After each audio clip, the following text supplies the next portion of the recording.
Hello दोस्तों, नमस्कार। आपका अपने यूट्यूब चैनल कॉम्प्लेक्स क्लासेस में आप सभी लोगों का स्वागत है। तो आज के वीडियो में हम लोग जो है देखने वाले हैं डीएलएड सेकंड सेमेस्टर 2025 का क्लास।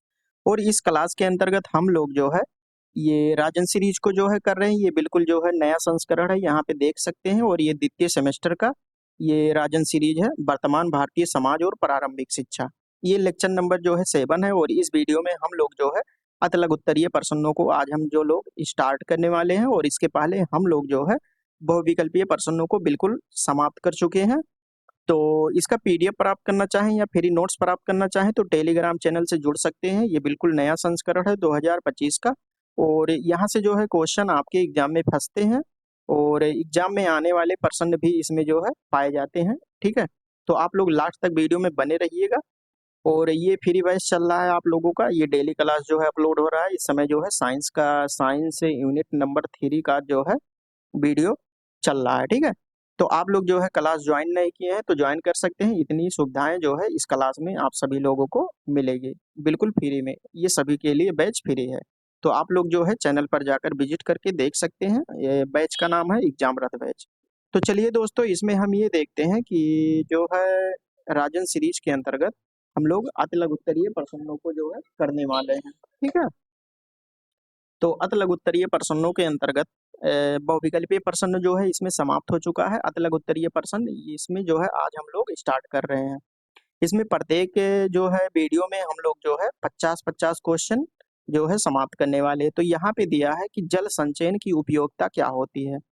जल संचयन की उपयोगिता क्या होती है, तो जल संचयन क्या होता है, इसको इंग्लिश में अगर बात करें तो इसको जो है वाटर हार्वेस्टिंग कहते हैं। वाटर वाटर हार्वेस्टिंग कहते हैं। ये 2023 में आया हुआ है, जैसा कि यहाँ पे आप देख सकते हैं। तो वाटर हार्वेस्टिंग क्या होता है, जल संचयन क्या होता है कि वर्षा जल का संचयन करके सतही जल वर्षा वर्षा जल का संचयन करके सतही जल प्रदूषण को जो है कम किया जा सकता है। भूजल की गुणवत्ता में सुधार और बाहरी बाहरी बाढ़ को रोकने हेतु वेगमय जल का प्रवाह कम करके मिट्टी के कटाव और बाढ़ के खतरों को जो है कम कर सकते हैं। तो वाटर हार्वेस्टिंग के मदद से जो है जल का संचयन करके जो है ये वाटर हार्वेस्टिंग करके जो है जल प्रदूषण को कम किया जाता है। इसमें भूजल की गुणवत्ता में सुधार और बाहरी बाहरी जो बाढ़ को रोकने के वेग में जल का प्रवाह जो है कम करके जो है मिट्टी के कटाव और बाढ़ के खतरों को कम किया जा सकता है। जैसे जब यहाँ पे जल संचयन अगर कर लिए तो इसमें जो है बेग जल का प्रवाह कम होगा, जिसके द्वारा जो है मिट्टी का कटाव कम होगा और बाढ़ के खतरों को जो है कम किया जा सकता है। उसके बाद में सेकंड क्वेश्चन हम देखते हैं। यहाँ पे दिया है कि शैक्षिक अवसरों की समानता के लिए कौन कौन बिंदु आवश्यक होते हैं। शैक्षिक अवसरों की समानता के लिए जो है कौन कौन से बिंदु आवश्यक होते हैं, 2023 में क्वेश्चन आया हुआ है। यहाँ पे शैक्षिक अवसरों की समानता के लिए आवश्यक बिंदु निम्न होते हैं। कौन कौन से, शिक्षार्थियों को पुस्तकें और गणवेश देना। ठीक है, पुस्तकें और गणवेश देना। और इसमें शिक्षार्थियों के लिए उन विषयों का अध्ययन करने के लिए प्रोत्साहित करना जिनका अध्ययन वह कर रहा है। जिस विषय का अध्ययन कर रहा है, अगर वो संस्कृत पढ़ रहा है, हिंदी पढ़ रहा है या गणित पढ़ रहा है, तो उसके लिए जो है उसको प्रोत्साहित करना चाहिए। ठीक है, ये सभी जो है शैक्षिक अवसरों की समानता के लिए जो है कौन कौन से बिंदु आवश्यक होते हैं, तो यहाँ पे जो है पुस्तकें और गणवेश देना। और उसके बाद में जो सब्जेक्ट का अध्ययन बालक कर रहा है उसको जो है प्रोत्साहित करना। उसके बाद में थर्ड नंबर की बात करते हैं, तो बाल श्रमिक बनने के मुख्य कारण क्या होते हैं। जो बाल श्रमिक बचपन में जो है श्रम करने लगते हैं उसके मुख्य कारण क्या क्या होते हैं, इसको हम देखते हैं। 2023 में क्वेश्चन ये आपके एग्जाम में आया हुआ है।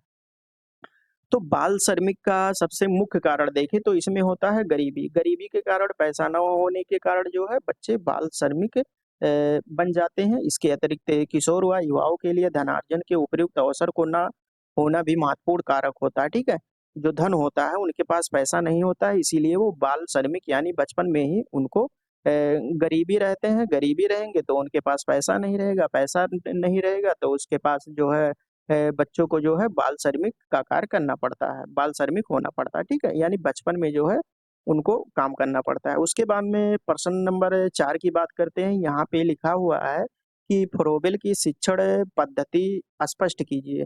फ्रोबेल का जो शिक्षण पद्धति यानी टीचिंग मेथड जो है उसको जो है स्पष्ट करना है। तो फ्रोबेल के शिक्षण पद्धति में खेलों की महत्वपूर्ण भूमिका थी। इन्होंने जो है खेल पर जो है महत्वपूर्ण जो है ध्यान दिए थे। फ्रोबेल के अनुसार बालक की आत्मक्रिया खेल द्वारा विकसित होती है। जो आत्मक्रिया होती है वो खेल के द्वारा जो है विकसित होती है। खेल के द्वारा शारीरिक विकास भी होता है, मानसिक विकास भी होता है, ठीक है, और नैतिक विकास भी होता है। क्योंकि जब बच्चे खेल के मैदान में खेलते हैं तो वहां से अलग अलग प्रकार के बच्चे वहां पे दोस्ती होती है और उससे जो है अलग अलग प्रकार के मोरलिटी उनके अंदर डेवलपमेंट होती है। तो यहाँ पे अतः बालकों को खेल द्वारा शिक्षा देना चाहिए, ठीक है। तो इन्हीं सभी जो है आवश्यकताओं की पूर्ति करने के लिए बच्चों के अंदर इन सभी गुणों का विकास करने के लिए जो है बच्चों को खेल द्वारा जो है शिक्षा देनी चाहिए। अब यहाँ पे प्रश्न नंबर 5 की बात करें तो प्लेटो द्वारा स्थापित संस्था का क्या नाम था? तो प्लेटो द्वारा स्थापित जो है संस्था का नाम अकादमी था और उसके बाद में इसी को जो है अकादमिक स्कूल भी कहा जाता था। उसके बाद में 6 नंबर की अगर हम बात करें तो पर्यावरण संरक्षण में विद्यालय की क्या भूमिका होती है? जो पर्यावरण संरक्षण होता है उसमें जो है विद्यालय की भूमिका क्या होती है? यानी इन्वायरमेंट कंजर्वेशन। इसमें जो है विद्यालय के पुस्तकालय में पर्यावरण शिक्षा से संबंधित साहित्य की उपलब्धता, यानी जो विद्यालय के पुस्तकालय यानी लाइब्रेरी जो है पर्यावरण शिक्षा से संबंधित साहित्य की उपलब्धता होनी चाहिए। और विद्यालय में प्राकृतिक वातावरण के महत्व व उपयोगिता के बारे में जो है विद्यार्थी को बताना चाहिए कि पर्यावरण किस प्रकार से हमारे जीवन में जो है अति आवश्यक होता है, किस प्रकार से महत्वपूर्ण होता है, ठीक है। ऑक्सीजन कहाँ से प्राप्त होती है? अगर पेड़ पौधे कम हो जाए तो मनुष्य को जो है पूरा जीवन जो है बिल्कुल पृथ्वी से समाप्त हो जाएगा, उसमें जो है ऑक्सीजन की प्राप्ति नहीं होगी, ठीक है। तो इसमें विद्यालय में प्राकृतिक वातावरण के महत्व और उपयोगिता के बारे में जो है बच्चों से जो है चर्चा करनी चाहिए। तो इस प्रकार से जो है पर्यावरण संरक्षण को विद्यालय में भूमिका के बारे में बात करें तो भूमिका यहाँ पे 2 भूमिका हो गया। साहित्य में उपलब्धता होनी चाहिए, लाइब्रेरी जो है उसमें साहित्य पर्यावरण से संरक्षण से संबंधित जो है पुस्तकें उपलब्ध होनी चाहिए और पर्यावरण प्रकृति के बारे में जो है उनके महत्व और उपयोगिता के बारे में बच्चों से चर्चा करनी चाहिए। उसके बाद में हम 7 नंबर की बात करते हैं। यहाँ पे दिया है कि स्त्री शिक्षा के विषय में प्लेटो का क्या महत्व था? तो यहाँ पे है कि स्त्री शिक्षा के बारे में जो ये प्लेटो है, प्लेटो का क्या मत था? ये स्त्री शिक्षा के बारे में क्या मतलब समझते थे, ठीक है? तो यहाँ पे दिया है कि स्त्री शिक्षा के विषय में प्लेटो को मानना था कि स्त्री व पुरुष दोनों को समान शिक्षा देनी चाहिए। स्त्री तथा पुरुष को जो है दोनों को समान शिक्षा देनी चाहिए। यहाँ पे ये जो प्लेटो है ये जो है समानता की बात करते थे कि जिस प्रकार से जो है पुरुष को शिक्षा दी जानी चाहिए उसी प्रकार से महिलाओं को स्त्री को शिक्षा दी जानी चाहिए, यानी समानता की बात करते थे, ठीक है। दोनों में जो है भेदभाव नहीं करना चाहिए, अतः इसी मान्यता के अनुरूप समान शिक्षा की व्यवस्था की जानी चाहिए, ठीक है। समान शिक्षा की व्यवस्था की जानी चाहिए। उसके बाद में यहाँ पे है 8 नंबर में दिया है भूमंडलीकरण को परिभाषित कीजिए। भूमंडलीकरण का मतलब हो गया जैसे कोई टेक्नोलॉजी हो गया, संस्कृति हो गया, आर्थिक, राजनीतिक कोई भी तकनीकी हो गया, ठीक है। उसको जो है एक वैश्विक लेवल पर यानी विश्व स्तर पर जो है उस पर उसको जो है किस प्रकार से प्रचार प्रसार किया जाए। जैसे ये क्या नाम है जीआई टैग मिलता है, ठीक है। तो जीआई टैग अलग, जैसे अयोध्या में हनुमानगढ़ी है वहाँ के लड्डू को जो है यूपी सरकार द्वारा जो है जीआई टैग दिया गया है। तो उसमें उससे ये होता है कि वैश्विक प्रसिद्धि होती है, यानी विश्व में कहीं भी आप हैं तो हनुमानगढ़ी का लड्डू ऑनलाइन मंगा सकते हैं, ठीक है। वैश्विक स्तर पर उसकी पहचान बनती है। तो यही होता है भूमंडलीकरण को परिभाषित कीजिए। भूमंडलीकरण के अंतर्गत स्थानीय संस्कृति की विशेषताएं वैश्विक विशेषताओं के साथ मिश्रित हो जाती है, यानी स्थानीय संस्कृति जैसे अयोध्या का ये लड्डू हो गया, ठीक है। ये वैश्विक स्तर पर ये जो स्थानीय संस्कृति की विशेषताएं हैं वो वैश्विक स्तर पर जो है मिश्रित हो जाती है। इसी को जो कहते हैं भूमंडलीकरण कहते हैं, ठीक है। अर्थात इस प्रक्रिया में विश्व भर के देश और संस्थाओं के मध्य संस्कृति, आर्थिक, राजनीतिक तथा तकनीकी संबंधों में समन्वय स्थापित करने का प्रयास किया जाता है। इसी को कहते हैं भूमंडलीकरण, ग्लोबलाइजेशन, ठीक है। उसके बाद में 9 नंबर की हम बात करते हैं तो लैंगिक समानता से आप क्या समझते हैं? लैंगिक समानता से आप क्या समझते हैं? इसको जो है इंग्लिश में कहते हैं जेंडर इक्वलिटी, ठीक है।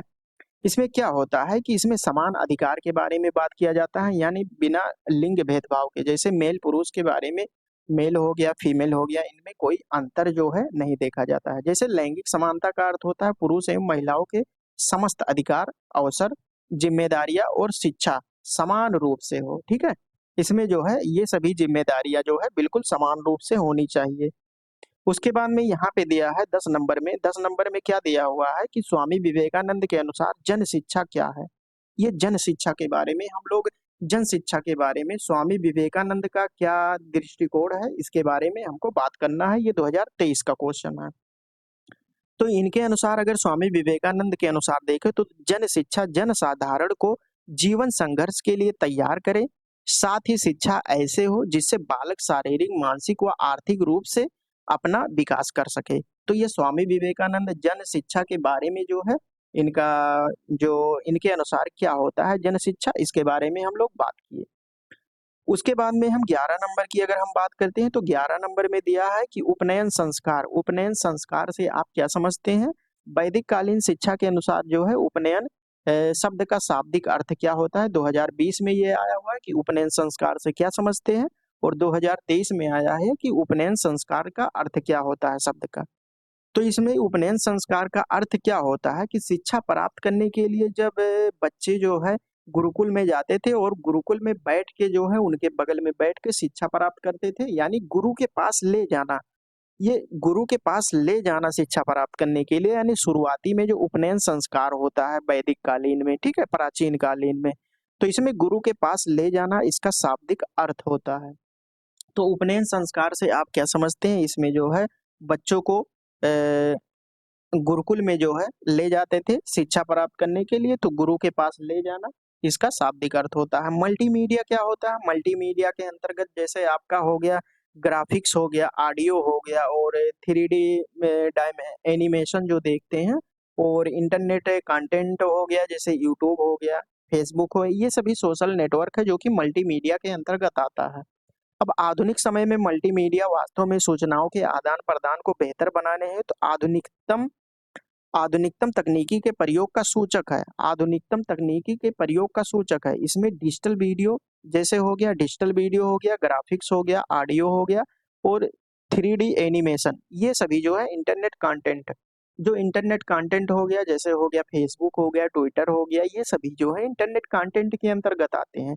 इंटरेक्टिव कंटेंट यानी किसी से जूम ऐप पे या सीधे बात करना हो, ये वीडियो कॉन्फ्रेंसिंग के जरिए, क्योंकि आप लोग देखते होंगे लॉकडाउन में जो है, लॉकडाउन में ऐसे भी देखते होंगे बहुत समाचार आप लोग सुनते हैं, तो उसमें कहीं-कहीं जो है किसी का लोकार्पण करना होता है, तो मोदी के द्वारा जो है अपने देश के पीएम के नरेंद्र मोदी द्वारा जो है क्या किया जाता है, इंटरेक्टिव मतलब लाइव वहाँ पे जो है कॉन्फ्रेंस के ज़रिए जो है सब कुछ किया जाता है, ठीक है? जहाँ पे नहीं जा पाते हैं। इंटरेक्टिव प्रोग्राम आदि विधाओं का उपयोग भी समाहित है। स्पष्ट है कि मल्टीमीडिया वस्तुतः विभिन्न प्रकार के माध्यमों जैसे श्रव्य हो गया, दृश्य हो गया और पाठ्य एवं चित्रित आदि होते हैं। ये एक उपयोगी संयोजन होता है, ठीक है? इन सभी जैसे श्रवण हो गया, श्रव्य, पाठ्य और विचित्र आदि, इन सभी का जो है ये मिलावटी यानी मिश्रण होता है, संयोजन होता है। शिक्षण अधिगम प्रक्रिया को अधिक प्रभावी बनाने में मल्टीमीडिया अत्यंत सफल सिद्ध होता है। जैसे शिक्षण अधिगम प्रक्रिया, जो टीचिंग आप लोग यूट्यूब पे वीडियो देख रहे हैं, तो इसमें जो है अधिक प्रभावी बनाने के लिए मल्टीमीडिया जो है अत्यंत उपयोगी होता है। जैसे हम पढ़ा रहे हैं तो यहाँ पे अगर हम एनिमेशन अगर आपके सामने चले कि किस प्रकार से वैदिक काल में उपनयन संस्कार होता था, तो इसके द्वारा क्या होता था कि इसमें जो है मल्टी सफल सिद्ध होता था, ठीक है? मल्टीमीडिया जो है सफल सिद्ध होता था, इसके द्वारा जो है प्रभावी शिक्षा होती है, ठीक है? आपकी पाँचों ज्ञान इंद्रियाएँ काम करती हैं, तो जितनी भी आप जैसे अगर आप पढ़ाई कर रहे हैं, उसमें अगर 5 ज्ञान इंद्रियाएँ होती हैं, अगर पाँचों का आप लोग ठीक से इस्तेमाल करें, तो हमेशा कभी भी नहीं भूला जाएगा, ठीक है? कोई भी टॉपिक हो। अब यहाँ पे हम देखते हैं 13 नंबर में क्या दिया है कि राज्य से क्या अभिप्राय होता है? राज्य के बारे में हम लोग जो है पॉलिटी में देखेंगे। जब हम एसएसटी का सामाजिक अध्ययन का पेपर देखेंगे तो उसमें राज्य क्या होता है उसके बारे में बिल्कुल विस्तार से अध्ययन करेंगे। यहाँ पे आईएल कैडिंग के अनुसार क्या होता है राज्य? राज्य की परिभाषा एक सुसंगठित राजनीतिक समुदाय के रूप में दी जाती है, जिसके साथ सरकार होती है तथा जिसे लोगों द्वारा मान्यता प्राप्त होती है, ठीक है? यहाँ पे ये स्टेट पार्टिकुलर स्टेट का बात कर रहा है, उसी के अनुसार जो है ये परिभाषा दिया गया है। अब हम देखते हैं बुनियादी शिक्षा का अर्थ क्या होता है। तो बुनियादी शिक्षा के बारे में अगर हम बात करें तो बुनियादी शिक्षा के जनक के बारे में तो गांधी गांधी जी जो है बुनियादी शिक्षा के जनक माने जाते हैं। बुनियादी शिक्षा का आरंभ किसने किया था? तो बुनियादी शिक्षा का आरंभ जो है गांधी जी ने किया था। तो भारत के स्वतंत्रता आंदोलन के समय गांधी जी सबसे पहले बुनियादी शिक्षा की कल्पना किए थे। ठीक है, आज उसे जो है विश्वविद्यालय स्तर फाउंडेशन कोर्स कहा जाता है। इसी को जो है यूनिवर्सिटी लेवल पर यानी विश्वविद्यालय कॉलेज स्तर पर जो है इसे फाउंडेशन कोर्स कहा जाता है। और इसकी पृष्ठभूमि में गांधी जी की बुनियादी यानी बेसिक शिक्षा से था। बुनियादी मतलब बेसिक शिक्षा। उसका मानना था कि बालक शिक्षा प्राप्त करते समय व्यवसाय परक भी बने, जीविकोपार्जन करना भी सीखे। सॉरी। ठीक है, तो यहाँ पे 15 नंबर की हम बात करते हैं, प्राचीन काल में शिक्षा का स्वरूप कैसा होना चाहिए। जो प्राचीन काल था उसमें शिक्षा का स्वरूप कैसा होना चाहिए? तो प्राचीन काल में शिक्षा का स्वरूप जो है वैयक्तिक होना चाहिए। उसके बाद में 16 नंबर में क्या दे रहा है कि मैं व्यक्तिगत स्वतंत्रता को महत्व देता हूँ, मैं व्यक्तिगत स्वतंत्रता को महत्व देता हूँ, परंतु हमें यह नहीं भूलना चाहिए कि मनुष्य आवश्यक रूप से एक सामाजिक प्राणी है। इस यह कथन किसका है? ठीक है, तो यह कथन जो है महात्मा गांधी का है।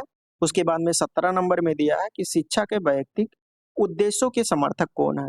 तो ये टीपी नंद जी हैं। ठीक है, वैयक्तिक उद्देश्यों के समर्थक जो हैं ये टीपी नंद जी हैं। ये सभी याद करने वाला टॉपिक है।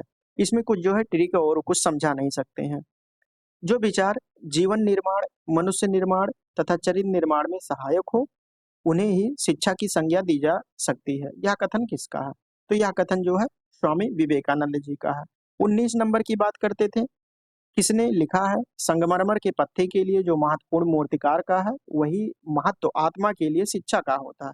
यानी संगमरमर के लिए, पत्थर के लिए जो महत्व मूर्तिकार का होता है वही महत्व जो है आत्मा के लिए शिक्षा का होता है। ये एडिसन ने कहा है। उसके बाद में 20 नंबर की हम बात करते हैं, तो बालक के विकास की कितनी अवस्थाएं होती हैं? बालक के विकास की जो है 3 अवस्थाएं होती हैं, शैशवावस्था, बाल्यावस्था, किशोरावस्था। क्योंकि बाल विकास के अंतर्गत जो है 3 अवस्थाओं का अध्ययन किया जाता है, केवल 3 अवस्थाओं का। ठीक है, अगर मनोविज्ञान के अंदर पूछ ले तो शैशवावस्था, बाल्यावस्था, किशोरावस्था और उसके बाद में प्रौढ़ावस्था के यानी 4 अवस्थाएं हो जाएंगी। और अगर क्या नाम है, बाल विकास के अंदर का अगर पूछ ले तो बाल विकास के अंतर्गत शैशवावस्था, बाल्यावस्था, किशोरावस्था यानी 3 अवस्थाओं का अध्ययन किया जाता है। तो यहाँ पे 3 अवस्थाएं हो गई। ठीक है, उसके बाद में 21 नंबर में दिया है कि शिक्षा की संपूर्ण प्रक्रिया का उद्देश्य विकास का उन्नति है। शिक्षा की संपूर्ण प्रक्रिया का उद्देश्य, जो संपूर्ण प्रक्रिया हम शिक्षा ग्रहण करते हैं उसका जो उद्देश्य होता है ये विकास या उन्नति होता है। यह किस दार्शनिक ने कहा? ये जॉन डेवी ने कहा है। ठीक है, उसके बाद में 22 नंबर देखते हैं, जॉन डेवी ने कौन सी पुस्तक लिखी है। इसकी पुस्तक के बारे में डेमोक्रेसी एंड एजुकेशन, ये सभी याद करने वाला कंटेंट है। तो इसका क्लास भी चलता है, आप लोग नहीं देखे हैं तो आप जाके देख सकते हैं। 23 नंबर में दिया है कि शिक्षा का कार्य उत्तम नैतिक चरित्र का निर्माण करना होता है। शिक्षा का कार्य जो होता है उत्तम नैतिक चरित्र का निर्माण करना होता है। यह किस दार्शनिक ने कहा था? ये हर्बर्ट ने कहा था। उसके बाद में 24 नंबर देखते हैं, शिक्षा में प्रयोजनवाद के जन्मदाता कौन है? विलियम जेम्स है। ठीक है, 25 नंबर की बात करते हैं, सर्वोत्तम शिक्षा वही है जो संपूर्ण सृष्टि से हमारे जीवन का सामंजस्य स्थापित करती है। यह कथन किसका है? रविन्द्रनाथ टैगोर का है। ये कथन सभी आपको याद करना पड़ेगा। बालकों को बाल देवो भवा भव की संज्ञा किसने दिया है? गीजूभाई बधेका ने दिया है। ये सभी इन सभी के बारे में हम लोग अपने वीडियो लेक्चर में बात कर चुके हैं, जो एग्जाम रथ बैच चल रहा है। ठीक है, तो वहां से बिल्कुल टॉपिक बाय टॉपिक आपको, अगर गीजूभाई बधेका जहाँ पे टॉपिक स्टार्ट होगा वहां पे जितना भी क्वेश्चन इनसे बना हुआ सब क्वेश्चन वहां पे बताया गया है। 27 नंबर में दिया है कि मॉन्टेसरी की शिक्षण विधि कितने भागों में विभाजित है? तो 3 भागों में, कर्मेंद्रिय की शिक्षा, ज्ञानेंद्रिय और पढ़ने लिखने व गणित की शिक्षा। उसके बाद में 28 नंबर में दिया है कि निःशुल्क एवं अनिवार्य बाल शिक्षा का अधिकार अधिनियम कब पारित हुआ था? तो 4 अगस्त 2009 को पारित हुआ था। राष्ट्रीय जनसंख्या नीति का प्रमुख उद्देश्य क्या होता है? राष्ट्रीय जनसंख्या नीति, तो जनसंख्या नीति का प्रमुख उद्देश्य क्या होता है? जनसंख्या नीति से तात्पर्य होता है आर्थिक, सामाजिक, जननांकी और राजनीतिक आधार प्राप्त करने वाले लक्ष्यों की प्राप्ति है। जो कार्यक्रम बनाए गए हैं उनका मापन करना जो है ये राष्ट्रीय जनसंख्या नीति होता है। उसके बाद में हम पढ़ते हैं, जल प्रदूषण दूर करने के 2 उपाय बताइए। जो जल प्रदूषण होता है उसको दूर करने के 2 उपाय हमको यहाँ पे बताना है। तो जल प्रदूषण को निम्नलिखित उपाय द्वारा दूर कर सकते हैं, जैसे शहर तथा गांव की नालियों में बहने वाले जो हानिकारक गंदे पदार्थ होते हैं को नदियों में जो है नहीं छोड़ना चाहिए। और अगर सेकंड नंबर की बात करते हैं तो नदियों के निकट गंदे बर्तन हो गए जैसे और मरीजों के कपड़े हो गए, इसको जो है धोना नहीं चाहिए। थर्ड नंबर की बात करें तो नदियों में मृत पशुओं के बहाने पर रोक लगानी चाहिए, जो पशु एक्सपायर हो जाते हैं उसको जो है नदी में बहाना नहीं चाहिए। उसके बाद में नदी तथा तालाबों में पशुओं को नहलाने व वाहनों को धोने पर प्रतिबंध लगा देना चाहिए। तो ये जल प्रदूषण के जो है उपाय हो गए, क्या क्या उपाय होते हैं, ठीक है। पर्यावरण संरक्षण अधिनियम कब पारित हुआ था, तो ये 1986 में पारित हुआ था। अगर पर्यावरण वन्य जीव संरक्षण अधिनियम की बात करें तो ये 1972 में जो है ये पारित हुआ था, ठीक है। उसके बाद में यहाँ पे दिया है कि वैश्विक तापन से आप क्या समझते हैं, संक्षिप्त में बताइए। भूमंडलीकरण ताप वृद्धि किसे कहते हैं, ये होता है ग्लोबल वार्मिंग, इसको कहते हैं ग्लोबल वार्मिंग। ये भूमंडली ताप, इसको कहते हैं ग्लोबल वार्मिंग, ठीक है। ये किस प्रकार से होता है, जैसे ये हमारा पृथ्वी हो गया, ये सूर्य की किरणें हो गए, जब सूर्य की किरणें पृथ्वी पर आती हैं, मान लो कि ये पैकेट के रूप में अगर आ गई सूर्य की किरणें, मान लो कि 20 यूनिट आ गया, ठीक है। अब ये क्या होता है, जब सूर्य की किरणें पृथ्वी पर इतना आई तो 20 यूनिट इसको वापस जाना चाहिए था, लेकिन 20 नहीं, यहाँ पे 18 यूनिट जा रहा है, ठीक है। तो यहाँ पे 2 यूनिट जो है पृथ्वी पर रह जा रहा है, तो उसके कारण क्या होता है, पृथ्वी का जो टेम्परेचर होता है वो उसमें जो है टेम्परेचर में इंक्रीजमेंट होता है, ठीक है, यानी टेम्परेचर बढ़ जाता है। तो यहाँ पे क्या है, सामान्यतः भूमंडलीकरण ताप वृद्धि का आशय पृथ्वी के ताप में क्रमशः आने वाली वृद्धि से हो, जो पृथ्वी का ताप होता है उसमें जो है वृद्धि हो जाती है। इसी कारण जिस प्रकार से यहाँ समझा है कि एक सूर्य है, सूर्य से जो किरणें आती है, मान लो कि 20 यूनिट जो है टेम्परेचर यहाँ पे आता है और उसके बाद में 18 वापस जाता है, तो यहाँ पे 2 का जो है पृथ्वी पर रह जाता है, तो उसके कारण क्या होता है, पृथ्वी का टेम्परेचर जो है बढ़ जाता है, तो उसी को कहते हैं ग्लोबल वार्मिंग, भूमंडलीय ताप।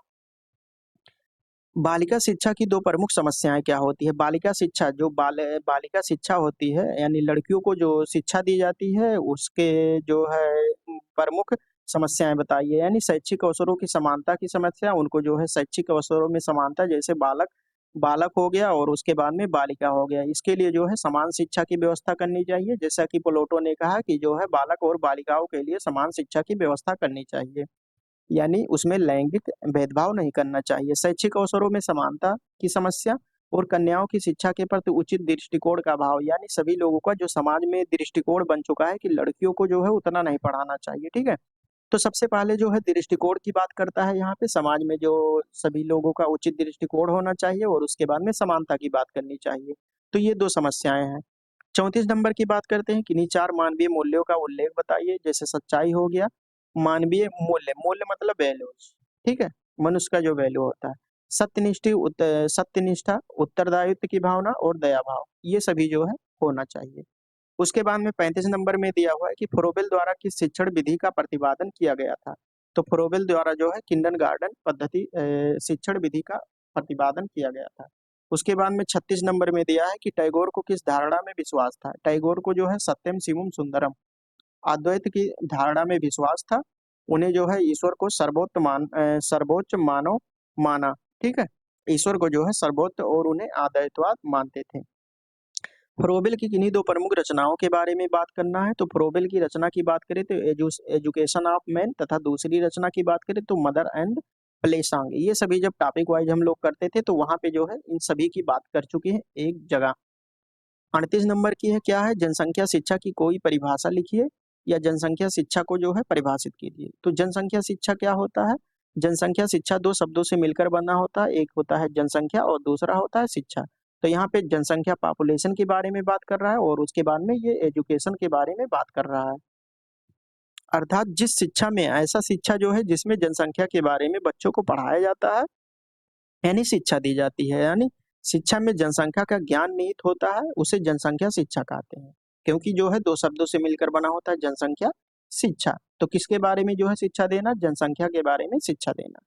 जनसंख्या शिक्षा को समझने हैं तो इसकी परिभाषाओं को समझना आवश्यक होता है जो निम्नलिखित है, कौन कौन से, जैसे राज्य शिक्षा संस्थान उत्तर प्रदेश के अनुसार ये क्या देता है, ये कहता है कि यह एक ऐसा प्रयास है जिसके द्वारा विभिन्न वर्गों विशेषकर छात्र छात्राओं को विश्व के परिप्रेक्ष्य में देश प्रदेश तथा क्षेत्र की जनसंख्या स्थिति, जननांगी के प्रमुख तथ्यों, जनसंख्या तथा पर्यावरण के पारस्परिक संबंधों, जनसंख्या और पर्यावरण का पारस्परिक संबंध किस प्रकार से होता है, जनसंख्या वृद्धि के आर्थिक सामाजिक विकास इत्यादि की जानकारी दी जाती है। यानी किस प्रकार से जो है जनसंख्या वृद्धि होती है और जनसंख्या को किस प्रकार से जो है घटाया जाए और इसमें आर्थिक में किस प्रकार से जो है परिवर्तन करना होता है, यानी किस प्रकार से परिवर्तन होता है, सामाजिक विकास किस प्रकार से जो है रुकती है और बढ़ती है, इन सभी के बारे में जो है जनसंख्या शिक्षा के बारे में जो है ये सभी नॉलेज दिया जाता है।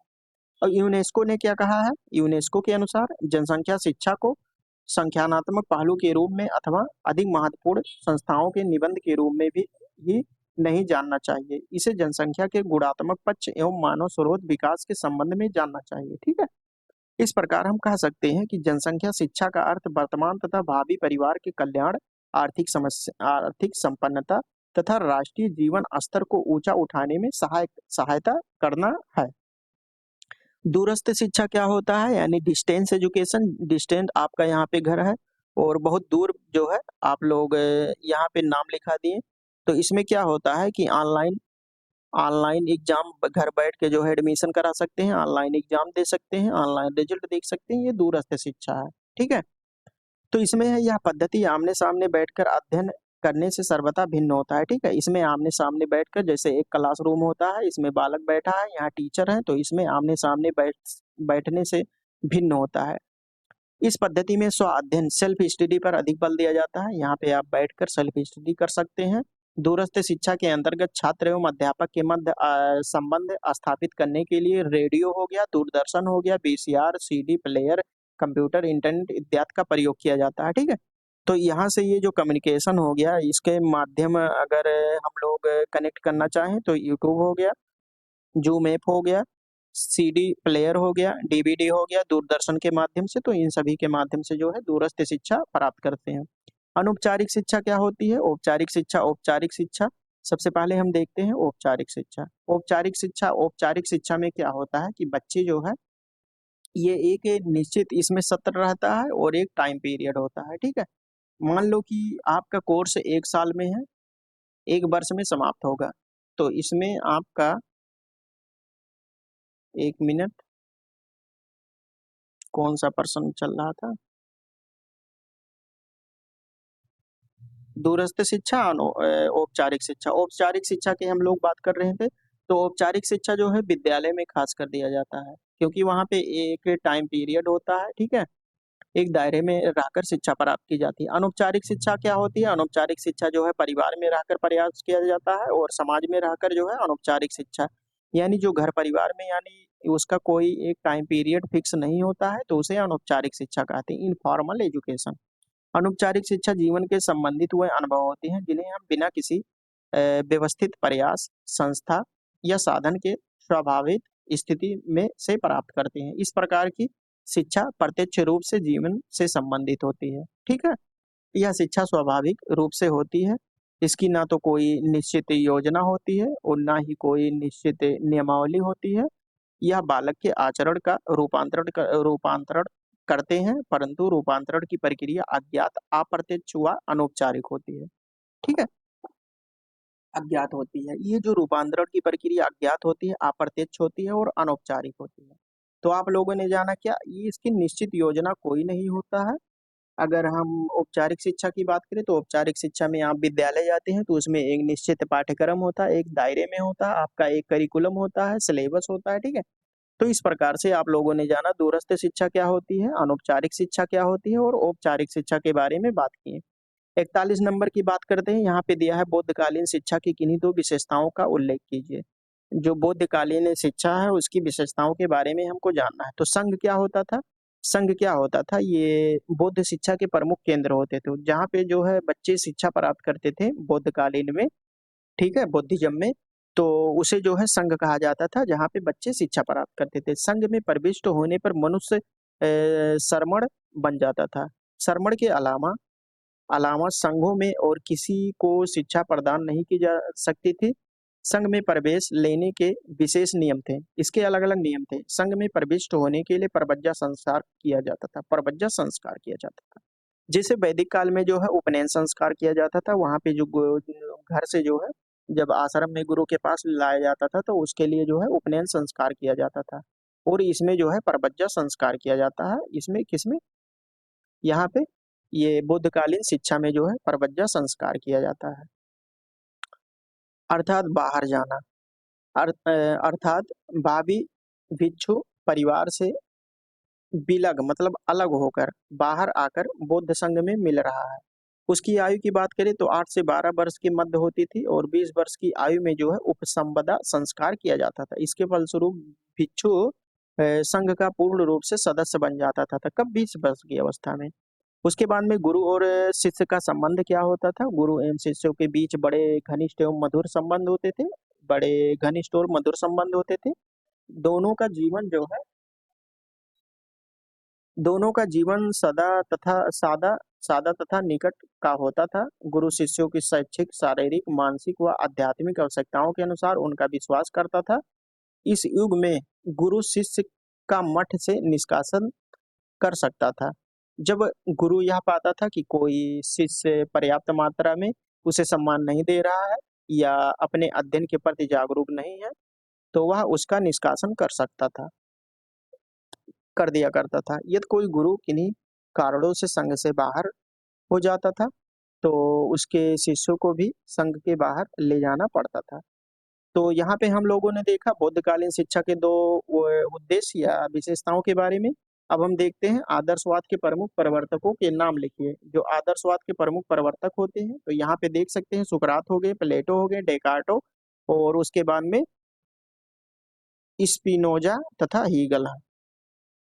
उसके बाद में हम 43 नंबर की बात करते हैं। 43 नंबर में दिया है कि स्वामी विवेकानंद के बचपन का नाम क्या था? तो स्वामी विवेकानंद का जन्म जो है कलकत्ता में हुआ था 1863 ईस्वी में। इनके बचपन का नाम, वास्तविक नाम का नरेंद्र दत्त था, नरेंद्र नाथ दत्त था। टैगोर ने शांति निकेतन विद्यालय की स्थापना कब और कहाँ किया था? तो शांति निकेतन विद्यालय की स्थापना बोलपुर में 1990 में किया था टैगोर ने। शांति निकेतन की स्थापना। जनसंख्या शिक्षा के मुख्य लक्ष्य क्या होते हैं? जनसंख्या शिक्षा के अगर लक्ष्य की बात करें तो आर्थिक प्रगति एवं स्वास्थ्य शिक्षा, आवास, आहार एवं जीवन के अन्य आवश्यकताओं के उच्च स्तर को उपलब्धि सहित जीवन की वर्तमान और भावी गुणवत्ता के लिए जनसंख्या की विशेषताओं के महत्व की अनुभूति करना।